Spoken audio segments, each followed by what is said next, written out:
Jejím smyslem je zastupovat zájmy Romů ve všech sférách jejich života. Má to ale jeden háček. Sama o ničem rozhodovat nemůže. Její role je totiž jen poradní. Řeč je o Radě vlády pro záležitosti romské menšiny, která má od ledna 5 nových členů. Výrazně na sebe upozornila naposledy loni v létě, kdy její členové na protest proti například bezdoplatkovým zónám opustili zasedání. Místopředsedkyně rady Martina Horvátová je ve studiu. Hezký dobrý den. Dobrý den, Tomáši. Jak moc si kabinet Andreje Babiše nechá radit od členů Rady vlády pro záležitosti romské menšiny? No, tak to je otázka opravdu na úvod. My sami ještě zjišťujeme, jak jsou vlastně ty hranice nastaveny. Z toho, co jsme zatím pochopili, tak pro pana premiéra jsou aktuální témata boje s obchodem s chudobou a s vlastně nadměrnými nájmy v nekvalitním ubytování. To je téma, které poměrně často opakuje. Ale kam dál vidí a která témata... Já jsem se neptal úplně na priority Andreje Babiše. Já se ptám na to, jak moc si nechá od vás radit. Protože tuším na poslední zasedání rady 10. září byl právě na zasedání Andrej Babiš poprvé, protože právě od podzimu radu nově vede. A pokud mám správné informace, tak on se vás ptal na to, co dělá v oblasti integrace Romů špatně a co dobře. Co jste mu řekli? My jsme si v tomto ohledu nechali čas na nějakou přípravu. Plánujeme na dalším zasedání rady, které bude koncem února, mu představit, co si myslíme, že by se mohlo dělat v integraci Romů lépe. Takže vy jste mu hned na tom zasedání neodpověděli? Nicméně na tom zasedání jsme mu velice jasně i vlastně s podporou ombudsmanky, která tenkrát tam s námi byla, poradili, aby v vlastně následující den v Poslanecké sněmovně byl pokud možno odsouhlasen původní návrh změny zákona o hmotné nouzi. Přesně tak. On vám přislíbil, že osloví poslance ANO, aby hlasovali pro zrušení výplaty dávek hmotné nouzi v poukázce. Ano. To se nestalo. A to se nestalo. A berete to jako podraz od Andreje Babiše? Je to série takových postojů politiků, kteří zrovna nějakým způsobem řeší ta témata, která se týkají sociálního začleňování, kdy ten vyšší politický zájem převažuje nad tím, co my jako Rada vlády pro záležitosti romské menšiny radíme. Takže, když se vrátíme k té první otázce. Andrej Babiš a kabinet Andreje Babiše si od vás moc nenechává radit zatím. Zatím to bohužel vypadá, že ne. Že ne. Nicméně je nutno podotknout, že ve srovnání s těmi předešlými vládami jsme stále tam, kde jsme byli. To znamená? To znamená, že ani ty předešlé vlády nepřijímaly ta naše doporučení tak, jak jsme je předložili. Jak už jsem naznačil, jste loni v létě na protest opustili nebo přerušili zasedání. Ano. Nepřijde vám skutečně, tak jak jste i vlastně psali, a omlouvám se za ten termín, ale že jste loutkami současné vlády, protože Andrej Babiš vám něco přislíbí, pak to neudělá. Vy jste protestovali proti bezdoplatkovým zónám. Bezdoplatkových zón přibývá v Česku. Nejste loutkami současného kabinetu? No tak jako teď mi trošku podsouváte nějakou odpověď. To jste vy sami, vy jste to sami psali v tom prohlášení v létě. Proto se ptám, jestli to myslíte vážně, nebo to byl jenom jako mediálně vděčný termín. Ne, my samozřejmě myslíme vážně to, co jsme řekli v červnu. To znamená, že dlouhodobě upozorňujeme na nějaký problém, upozorňujeme na to, že například to opatření obecné povahy, co se týká bezdoplatkových zón, bude mít velmi negativní dopad na Romy, už ho má, a tím pádem bude a má negativní dopad na soužití Romů a neromů v jednotlivých městech, kde jsou ty bezdoplatkové zóny zaváděny. To říkáme již dlouhodobě, říkáme to více jak rok a půl. Říkáme to vždy tomu aktuálnímu předsedovi naší rady, říkáme to vždy zástupcům Ministerstva práce a sociálních věcí a snažíme se to říkat i některým poslancům. Když se podíváme, jak vás současná vláda bere nebo nebere vážně, tak kromě občanské části rady jsou členové taky ministři. Konkrétně ministr práce a sociálních věcí, kultury, pro místní rozvoj, školství a ministr vnitra. Já jsem si pozorně spočítal, jak v posledním roce šéfové těchto rezortů byli na zasedání. Výsledek je vlastně úplně jednoduchý. Za poslední 3 zasedání v roce 2018 byl na jednání rady pouze bývalý ministr spravedlnosti Robert Pelikán, který tehdy radu vedl. A pak poprvé v září na té oné schůzce, o které jsme se bavili, premiér Andrej Babiš. Ano.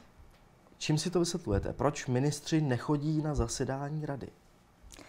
A to je, myslím si, opět dlouhodobý problém. Necítí tu tematiku jako zásadní pro svůj rezort a mají prostě jiné agendy a bohužel nevnímají ta témata, které se týkají Romů, jako zásadní. To je podle mě jediné vysvětlení. Často se místo nich účastní zasedání rady náměstci a nestává se zřídka, že dokonce i nějací nižší úředníci, ať už vedoucí, dejme tomu oddělení nebo odboru, případně prostě osoby, které vlastně vůbec nejsou schopny zodpovědět naše otázky. To se právě stalo v červnu, když jsme se zástupcem Ministerstva práce a sociálních věcí ptali na to, jak hodnotí dosavadní tedy aplikaci těch bezdoplatkových zón. Ano. A přišel nám tam za MPSV člověk, který opravdu byl na nějaké nízké úrovni úředníkem a v podstatě nám řekl, že bezdoplatkové zóny nevidí jako problém, protože na MPSV přišlo pouze několik málo jaksi stížností na přezkum toho rozhodnutí. To znamená, to jsou lidé, kteří absolutně netuší, co se děje v realitě, co se děje v terénu. Ale dáte jim ty argumenty? Prosím? Dáte jim ty věcné argumenty, že to skutečně podle vás není správné řešení, že to naopak prohlubuje propast mezi Já se domnívám, lidmi. že ty věcné argumenty dáváme neustále. Ale komu, ať už to jsou konkrétní příběhy a tak dále. A zasedání rady není to jediné, co my jako rada podnikáme. V rámci rady funguje opravdu několik výborů a pracovních skupin a to jsou místa, kde se především ty věci odpracovávají. A výbor pro spolupráci s samosprávami se tímto tématem zabýval opravdu do hloubky. Napojil se na senátorskou výzvu, napojil se na další iniciativy a vypadá to, nebo ta tematika bezdoplatkových zón se vlastně dostala až k soudu. A dostala se k soudu ústavnímu. Takže nyní čekáme na výsledek. Což byla ale práce i senátorů. Samozřejmě, to není vůbec jenom práce rady, jenom chci říct, že jsme se vlastně, a to si myslím, že v tom by měla také být určitá role rady, propojovat se s dalšími iniciativami a se silnějšími aktéry, kteří jsou schopni opravdu tlačit a dosáhnout nějaké změny. Dostaneme se ještě k tomu, ale když se podíváme na status rady, ten jednoznačně říká, členové rady jsou povinni účastnit se zasedání rady a schůzi či jednání výboru a pracovních skupin, do kterých jsou jmenováni a tak dále. Konec citace.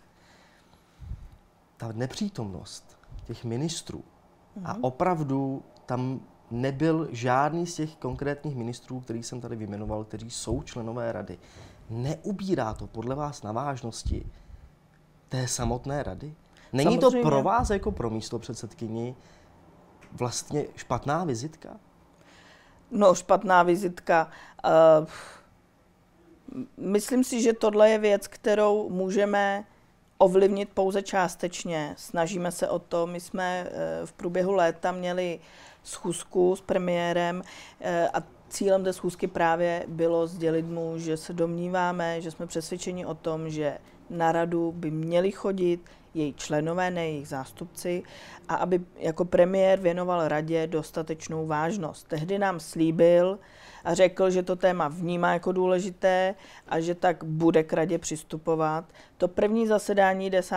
září tak i částečně vypadalo. Nikdy nebyl ten jednací sál tak plný jako 10. září 2018. Nikdy tam nebylo tolik ministrů nebo náměstků. A já doufám, že v tomto trendu budeme pokračovat i dál. Věříte Andreji Babišovi? Já jsem se naučila nevěřit těm proklamacím, takže uvidíme, co bude teď 21. února, zdali bude pokračovat, dejme tomu v tom, co nastojil, případně my doufáme, že jako se trošku otevře víc těm našim návrhům. Když se vrátím ještě k té zářijové schůzce, jak na vás působil premiér Andrej Babiš při jednání na zasedání? Bylo to poprvé pro vás? Nemyslím jenom pro vás, ale pro celou radu. Je schopen přijímat nějakou kritiku, naslouchat vám? Z toho, co jsem zatím měla možnost odpozorovat, premiér chce vždycky slyšet, co je špatně, kdo co dělá špatně a jak by to mělo být dobře. Zatím máme pouze tu jednu zkušenost, že když mu řekneme, co je špatně a jak to napravit, tak na to jaksi nebral zřetel. Nereagoval vůbec. Nereagoval, teď se vracím k tomu tématu těch poukázek hmotné nouze. Ano.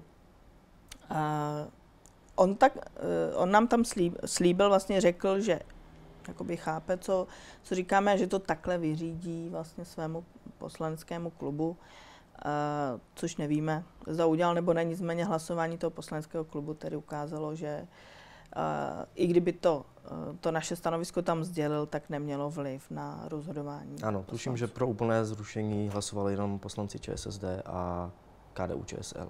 Ano. Od 11. ledna má rada 5 nových členů. Zasednou v ní například bývalý voják Zdeněk Guži, vedoucí oddělení koncepcí na ústeckém magistrátu Jan Husák, facilitátor Rady Evropy pro inkluzi Tomáš Čuka, Iveta Tojserová, vedoucí sociální protidrogové poradny v Mostě, nebo taky Simon Slanina, který pracuje jako asistent poslance Petra Pávka. Kdo a co o výběru členů rady rozhoduje? Tak to bylo, myslím si, poprvé, nebo určitě za dlouhá léta poprvé, kdy ta výzva k přihlášení se na uvolněná místa v radě, myslím na ta občanská místa, byla veřejná. Sešlo se nám 24 přihlášek. Uchazeči museli vlastně dodat jednak motivační dopis a jednak 2 doporučení. A nejlépe od nějakých organizací neziskového sektoru nebo organizací státní správy. A na základě toho jsme byli schopni potom vybrat užší okruh žadatelů pro pohovory. Tak a mě zajímá právě ten užší okruh. Co všechno musí splňovat člověk, který se buď sám přihlásí, nebo ho někdo přihlásí do výběrového řízení do Rady vlády? My jsme hledali takové lidi, kteří budou schopni na té velké radě a na úrovni těch jednání vlastně tak nějak sekundovat těm úředníkům, kteří jsou v podstatě v tu chvíli jakoby naším protějškem. Čili odbornost, pokud to chápu správně. Hledali jsme určité odbornosti a přihlíželi jsme i k regionálnímu zastoupení. Přihlíželi jste i na to, co ti jednotliví členové doposud dělali v rámci integrace Romů, v rámci romského tématu, řekněme? Nás zajímalo především to téma, kterým se zabývají a co jsou schopni do té rady přinést za expertízu. Takže třeba z těch 24, kteří se nám přihlásili, bylo těch kvalitních kandidátů více, ale vzhledem k tomu, že už pro určitá témata to zastoupení mezi občanskými členy rady bylo, tak jsme je nezařadili do užšího výběru, nicméně... A kdo teda rozhodoval, o tom, kdo skutečně do rady vstoupí nebo ne? U toho výběru pro pohovory jsem zasedala já, úředník z kanceláře Rady vlády a byla u toho zmocněnkyně pro lidská práva. Takže společně jsme vybrali ten okruh 7 osob, které jsme potom pozvali k pohovoru. A u toho pohovoru už seděli jenom občanští členové rady. Bylo nás tam více jak polovina tehdejších členů.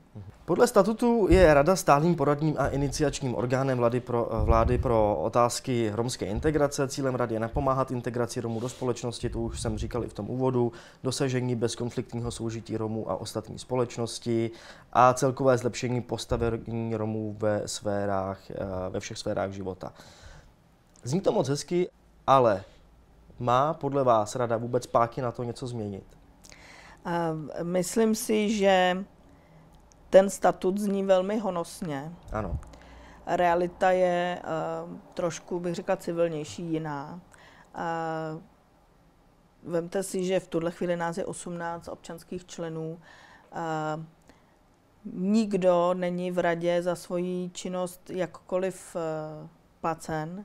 Děláme to opravdu nad rámec své vlastní práce. Děláme to protože prostě cítíme, že jako můžeme něčemu přispět, nebo chceme něčemu přispět. A dříve nebo později si myslím, že každý z nás narazil nebo narazí na možná trošku jako zklamání, že měl jinou představu o síle rady, o dopadu její činnosti, protože my máme velmi omezené pole působnosti.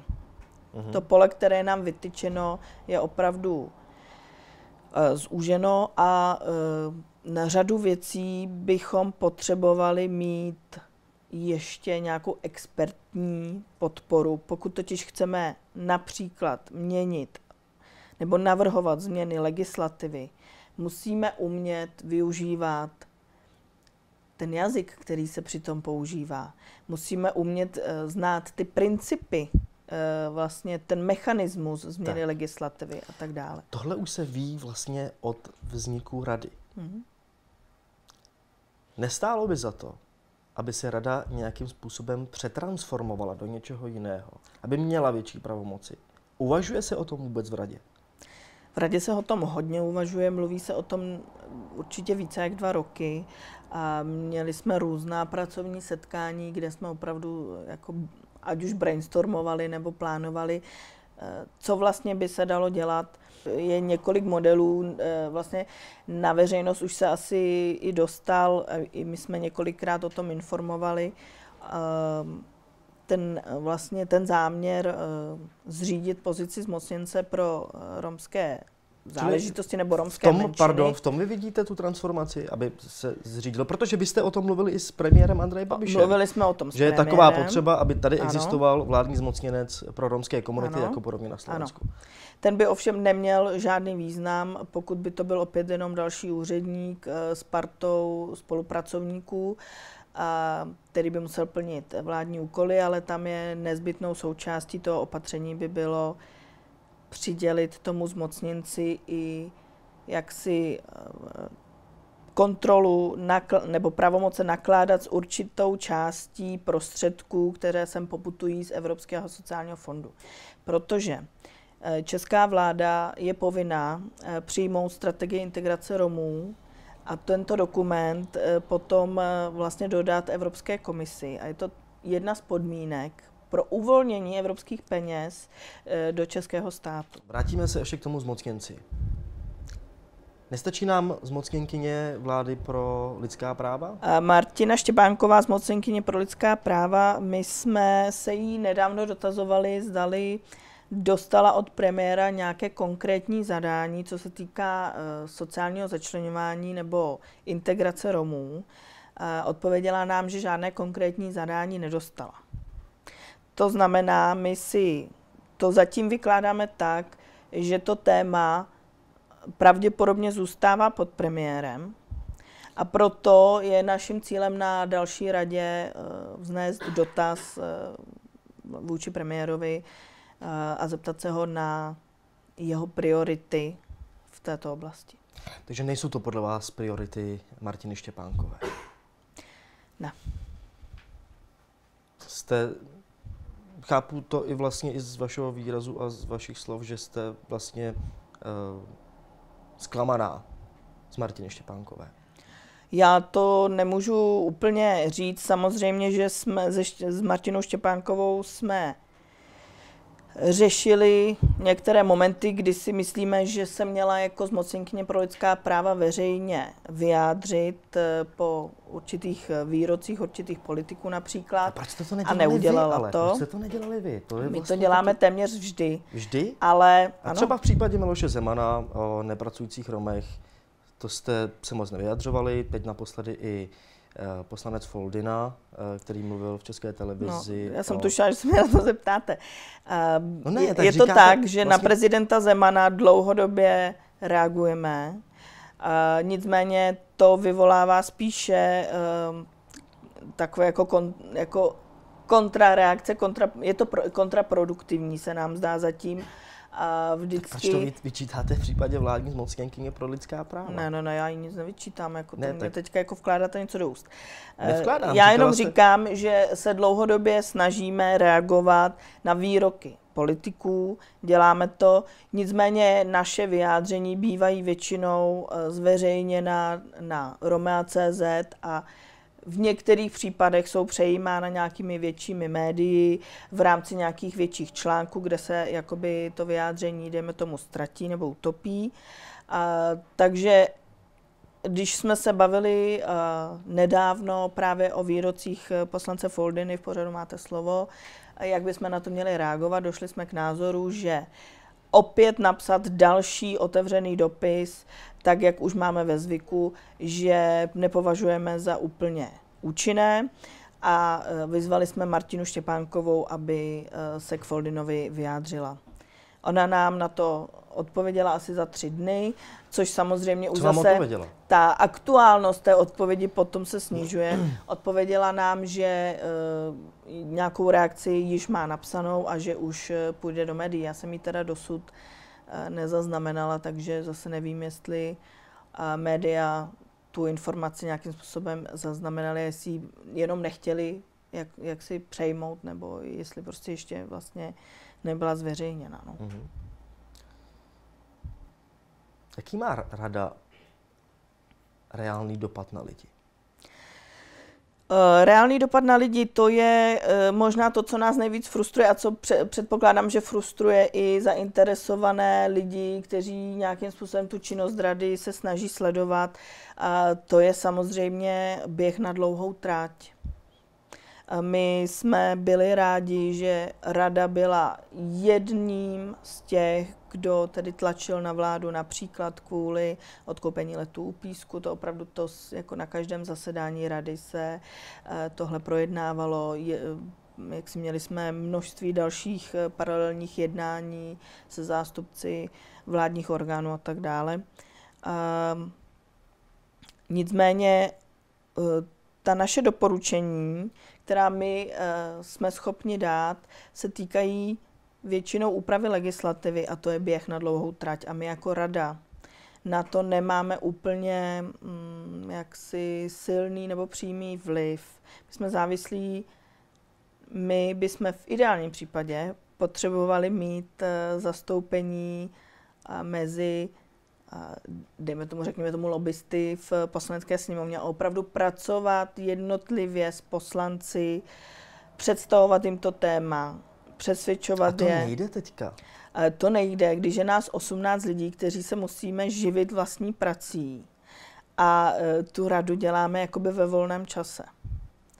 A ve chvíli, kdyby se podařilo opravdu, a to je nějaký, ale to je můj opravdu soukromý, to není v radě zatím úplně jako prodiskutováno. Bavíme se o různém modelu romských poradců na ministerstvech, bavíme se o právě lidech, které bychom nějakým způsobem mohli podporovat v jejich práci přímo v Poslanecké sněmovně. Těch možností je víc, ale je to opravdu běh na dlouhou trať, protože my nevládneme zatím těmi finančními prostředky. A vyřešil by to právě ten zmocněnec pro romské komunity? Částečně alespoň? Já si myslím, že částečně by to vyřešil, protože tak, jak je zatím ta idea, tak ten zmocněnec by nebyl sám voják v poli. Měl by samozřejmě nějaký aparát spolupracovníků, kteří by byli složeni těmi jaksi expertizemi odborností tak, aby dokázali pokrýt tuhle práci. A už jste se bavili o tom, kdo by to mohl být? Je možná varianta, že byste to mohla být vy nebo členka rady Edita Stejskalová? Jako kdo by mohl být zmocněncem? Ano. Tak zatím jsou ve hře nějaká jména. Jsou tam tahle ta dvě? Buď vy nebo Edita Moje Stejskalová? jméno tam určitě nefiguruje, ale Edita tam figuruje, ano, jako jedna z možných kandidátů. Děkuji vám za rozhovor. Není zač. Na viděnou. Naschledanou.